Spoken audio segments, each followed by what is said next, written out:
What a year. Where to start? I suppose, where would you like to start when you think about your 2025?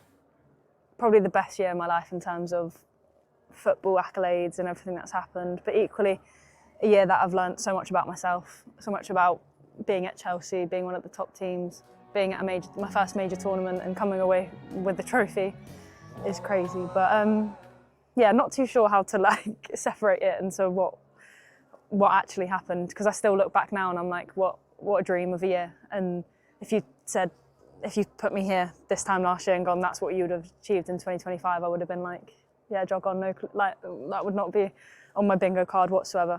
But yeah, an incredible year. Team accolades, personal accolades, hat-trick at Wembley. I mean, that's not bad, right? It was crazy. I think definitely the hat-trick at Wembley. I just remember actually walking out going, don't do anything miraculous, just do the basics well. Try, keep the ball, be tidy on it. And yeah, to come away with a hat-trick in 33 minutes, which obviously is a number which means a lot to me anyway, and my academy number at Chelsea. And then to kind of that happen with all my family there, it was such a special day. And I did an interview afterwards and someone said, you're only the second woman to score a hat-trick at Wembley. And I was like, oh, like, I had no clue. Being in this environment is incredible anyway. And every day I'm constantly learning and have people like Alessia who's in front of me, who's, for me, one of the best strikers in the world. And it's exactly the competition I want to be up against. And equally, when we found out I got top goal scorer, she's the first person to put an arm around me and say congrats. That's incredible. And I think that just shows the environment we have, that we all want the best for one another. And yeah, I feel so extremely lucky to kind of be a part of it. And equally, when I get my moment, show people what I can do. And yeah, equally, then look at the Euros and I think, what an incredible summer, what an incredible several games where I thought we were going out and then we pulled it out of the bag. And yeah, it was just, yeah, the best year of my life for sure. What was it like? Because obviously it was your first major tournament as well, and that was not any average major tournament, regardless of not just England winning, but the way they won as well. Like, what was it like to live it? Because I can only imagine how you've got to try and stay like, quite neutral, quite calm.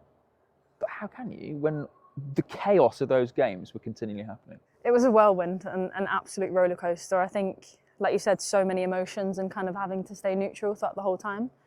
I'd be lying if I said there wasn't times where I thought, that's it, we're going to be out. Like, and then multiple people turning up, Michelle being one of them, being able to almost have like the weight of the country on her back and be able to kind of score to keep us in. Chloe, you look at LJ who was playing on an injury, Bronzy, the amount of players, and I think that just shows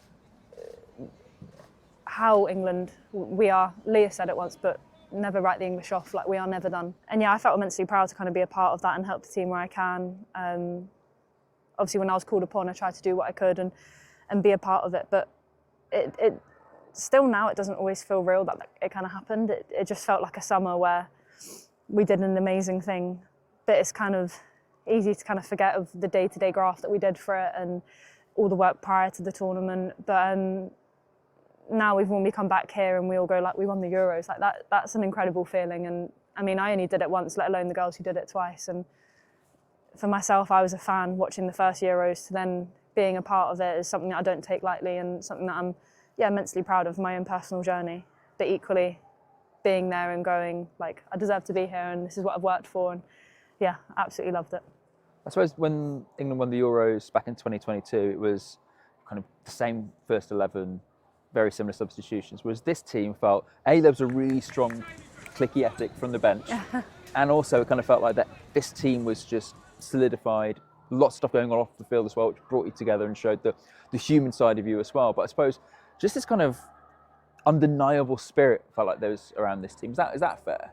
Yeah, for sure. I think that's the family nature we have of the team, and everyone's got each other's backs. And I could sit here and say all the things that we did that the rest of everyone else doesn't know. Like, there's been multiple times where we've had to have tough conversations about the team and where we need to improve. And I think that's what separated us from the rest. I mean, you look at the first game and we lost to France and we still went on to win the tournament. And I think that shows the work rate we have with the team, the trust that we have one of another. And for me, it's proper English football. Like, we never gave up, and I love that about us. But yeah, it was obviously a tough tournament in the sense of it didn't always go the way we wanted it to. but we never ever took our foot off the pedal. And yeah, it was a lot of work prior to that tournament as well. So we knew when stuff wasn't going to plan, we were equipped on how to deal with it. And I think that's the work that's been going on for however many years behind the scenes, and the trainings, and knowing that each player is as important as one another. And I think you could see that when we scored, we had players going over to the bench, and equally me being a player on the bench, training the next day, waking up early, having to do that hard training, but getting it done. And equally the starters coming over going, we really needed you, we felt you from the side. So it's that nature that we had in the team, and yeah, something that I feel extremely proud of to be a part of. I know Switzerland isn't a million miles away, but when you came back and you felt the joy, the love, the celebration, did that just add another wave of emotion and happiness on top of what you'd achieved?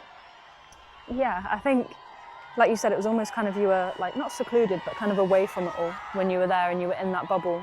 And I just remember as soon as we landed and we were on the coach towards Downing Street, and us coming up on Sky Sports, and it was literally us on a coach with a plane looking down at us, and I was just like, this is mad, like this is bonkers, and just thinking, this is crazy. And I think that's probably when I had the first realisation of what had happened. And when we were on stage and going down the mall and that coach and seeing all my family, and was like, we actually did it, like this is an incredible achievement, is definitely when it sunk in a little bit more. But yeah, Switzerland was crazy. I literally had the best time in terms of on the pitch and off the pitch. I made some great memories with, Maya and Anna. We were like walking groups every morning, and yeah, it was such a beautiful country, and we got to explore it equally, as well as win a Euro. So definitely we'll be going back to relive some of those memories for sure. I'm impressed you managed to point out your family in the crowds on the mud, considering there was 65,000 there. There were millions watching on telly. That looked like one of the best celebrations this country's had for a long time. Yeah, it was insane. I just remember me and Neve dancing around the trophy, and as soon as that happened, thinking, what the hell have we just done? Why have we done that?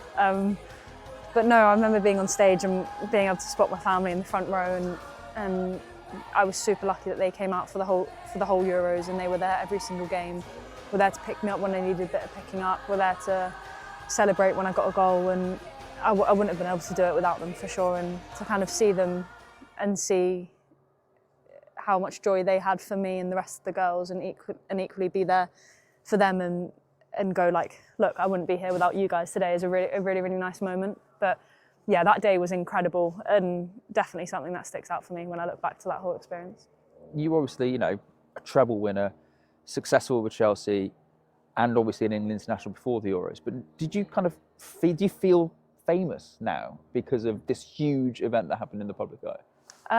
No, never. I don't I just see myself as like a little girl from down the road, and growing up with my family, and I still come to England camp and go like, oh my gosh, that's Lucy Bronze, and like that's Bethany, like that's just the person I am. Like I will never think anything more than that. And I think like I just think of myself as, oh, you're just a footballer who I get to do a job which I love, and I'm so aware that that's not almost reality sometimes, and like we are very, very lucky and privileged people who get to do that, and that's why it is so important for me to make sure that I leave the game in a better place I found it, and kind of help as much as I can. But no, I mean, when you get recognised, it's always funny because you just think like, I just play football, like this is bonkers to me. But it's really sweet when obviously it's like the young girls, and you can see the effect that we're having on them, and hopefully we can just continue that, and by winning and breaking down those barriers, we'll progress the game to the levels that it needs to get to. But yeah, I feel extremely lucky to kind of be a part of that, and hopefully we can continue that development.